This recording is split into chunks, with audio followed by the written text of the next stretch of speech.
Welcome back to the award-winning Masters of the Midday. Us.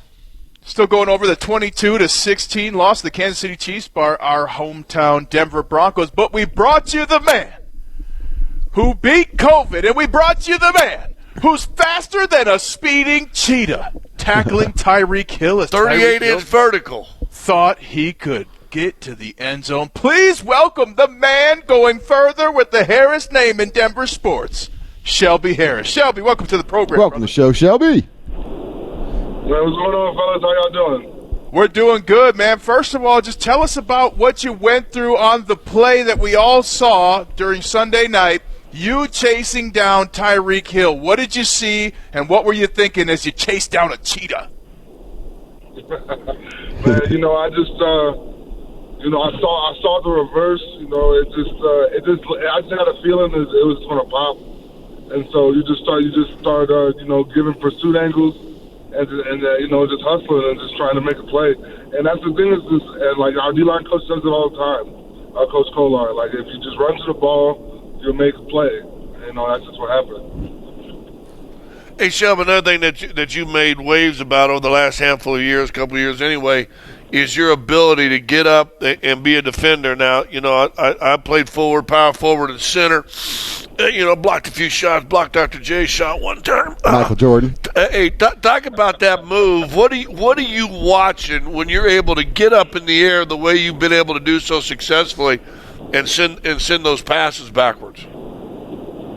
It's really just, making eye contact with the quarterback, and it's just timing.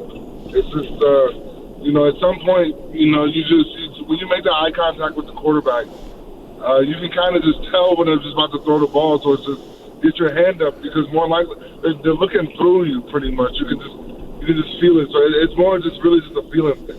And so it's just, anything to really just try to make a play and help the team.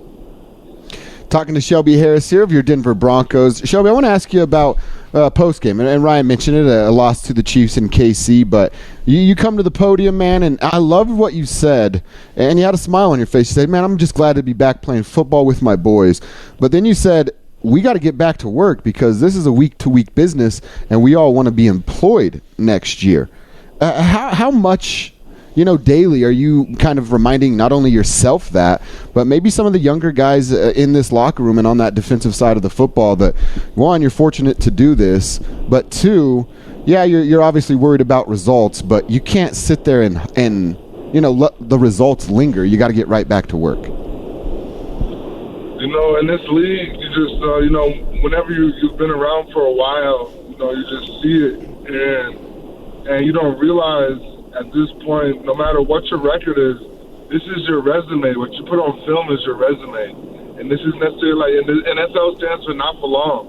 And so whenever you get a chance, you got to go out there and take the most advantage you can of it. Like, you got to go out there and ball, because that might be your only chance you're going to get your whole career. And so whenever I feel like, you're playing for next year, yes, you're playing for your spot. You're putting that film out there, not just for your team, but for every other team out there. And you got to go out there and really play like it. Play like every play could be your last, because it could be. And, I've been out of this league for my third year. I was out of the league for 15 out of 17 weeks just at home, just waiting for a shot. Like, this could be taken away any moment. So whenever you get that shot, you really got to go in there and take advantage of it. And obviously Shelby, having to go through that protocol too. I mean, you have to miss a couple games too. It's a quick reminder, right? That, hey man, this life, you can have a long ass career, but that's still what 10% of your entire life. It ain't all promised to you. Yeah, you really just got to take it. Like, you really got to just go out there and play every play like it could be your last. And it's just. As people don't realize, we're truly blessed to be out here playing this game. And so, it's better than sitting at an office job, and nothing against, an office job, obviously. But for us, this is what we've been doing. This is what we do. And we get to go out there and we get to go play football and entertain the world. It's a great, it's a great gig. So why not take advantage of it and elongate your career to 15 years? Because you went out there and took advantage of an opportunity in year two. It's so fun to hear you, and we're talking to Shelby Harris. It's so fun to hear you, Shelby, talking about how you appreciate it, because Scotty and I both talked about those times in our career. I was out, same thing, for about 4 months. To get back in, man, I celebrated having my helmet. I was like, woo, we got a helmet for practice. I know the door code. I mean, there's just fun. And you've played like that throughout, but it was so fun to see you Sunday night. You just looked like you were happy to be playing football, but then you seem to epitomize in the whole defense how much of an opportunity you had to show the Chiefs that you were a real defense. What were the conversations like during the game as you held the Chiefs to 3 field goals before the end of that first half, and you really kind of put a dominating performance together, giving your offense a chance to win the game at the end of the game? I feel like our mentality, a lot in the game was, stopping them on 1st and 10. If you make second down, a longer situation, then that fancy stuff kind of goes out the door. You see, that fancy stuff the Chiefs do is on 2nd and short, 3rd and short. So if we can make it that it's 2nd and longer, 3rd and longer, that's where we can make our impact. And I feel like, we really committed to that, and we really tried to go out there and implement it. We came up short, but we fought. And there's no moral victories over here. This is a game of results. It's a business of results. But this is like I said, this is how we should be playing every week. This is how we should be playing every down, every game. We're talking to Shelby Harris. Shelby, I want to ask you about the offensive side of the ball. Obviously, you're a defensive player here, but the city, the world revolves around quarterbacks, of course, and you've been playing with Drew for a couple of seasons now. Going back to kind of what you just said, a young guy, maybe might not recognize an opportunity in front of him. From what you've seen, you get to see Drew at practice. You get to be with him in the locker room and things like that. Can you kind of tell us, a Shelby Harris, take off the helmet, put on a hat that says Scout? Tell us what you think about your quarterback, Drew Lock. Man, Drew knows what it is. Drew's a smart guy. And my thing is, Drew's a baller. And Drew has the confidence of the team behind him. And I truly believe Drew can lead us to the promised land. And that's the thing is everyone on the Broncos, everybody in that building believes in Drew. All this outside noise, nobody's listening to that. Everybody believes in Drew. And we know Drew can lead us there. What do you want to see? What do you see with young players? When do you know they've got it, and the combination of talent and confidence and knowledge all come together? What is that sign that other people can look for?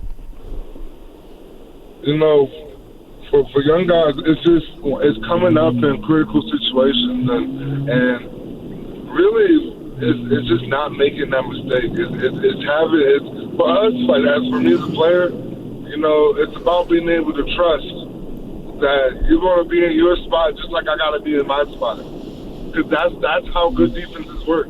You have trust that everybody behind you is doing exactly what they're supposed to do. Just so no one's doing too much. Everyone's doing their job. And when you have trust in a young guy like that, that's when you start progressing. Shelby, a lot of people in this COVID pandemic have different opinions about what's real, about who's affected. You went through 4 weeks of COVID protocols and getting healthy. What was the toughest point in your COVID situation, and what do you have to say to people about your COVID story? It's just what's crazy. For me, just about COVID is, it's a couple things. Because I'm starting to realize a little bit more, too, as, time goes on.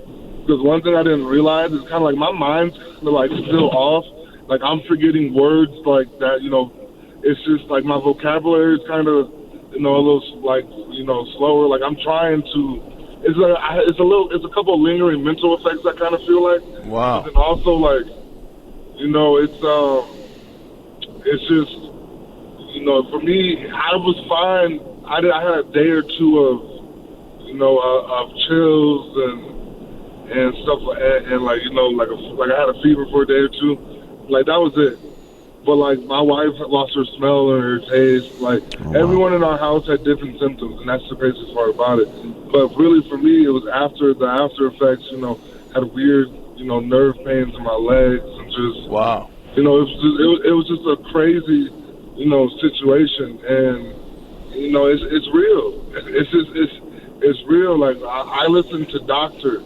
I don't listen to people that have something to gain from me not listening. I listen to people who really dedicated their lives to medicine, and this is real. This is dangerous, and it's not the flu because we don't know much about it, and that's the scary part about it. Imagine going to the doctor and them telling you that they don't know, because that's what I heard. Wow. And it's some of the scariest stuff ever, and that's why it's so frustrating when you hear people just not taking it seriously. It's just I wouldn't like the stuff that we've all gone through. Like I wouldn't wish that on anyone. It's a scary situation. I'm not trying to scare anyone. It's just like let's care about the next person. Why is it so hard to care about a stranger, care about just another human? Like why is that so hard? Why is it that we make this such a why is this political? This is just like let's care about the next person. Let's be human. Let's have morals. It's just not that hard to ask, and it just kills me every day because you try not to lose hope in humanity, but they show you every day that they just don't care about anyone but themselves. It's crazy. Well said there. You just care about somebody next to you, Shelby. That's very, very well said. Hey, man, we're always rooting for you. It's great to see you back out on that field. You're a key cog, obviously, to what this Broncos defense is going to do. So keep getting those long-ass arms up in the air and batting down some football, Shelby, man. We appreciate you. But thanks for the time. Thanks for joining us. All right. Thanks, Shelby. Hey, guys. Thank you. Keep That's going, Shelby man. Harris Have right fun. Hey. At Shelby Harris 93 on Twitter if you want to give him a follow. And listen, we understand he signed a 1-year deal, and he asked us, please just don't even bring that contract up, and so we granted his wish because we'd rather have him on. Now, that was me. That was me saying, hey, don't ask him about the money. Hey, Shelby Harris has done everything for this Broncos team. We're not going to bring up, as he's coming back, the money. So then really what we got to say is 5 words, and I think the Masters of the Midday stand behind this statement right here. Pay him. Pay that man his money. Yes. Pay that man his money. That is exactly right. That's right. Hey, Shelby Harris. Pay him. Pay that man his money. That's right. Tim Patrick. Pay him. Pay that man.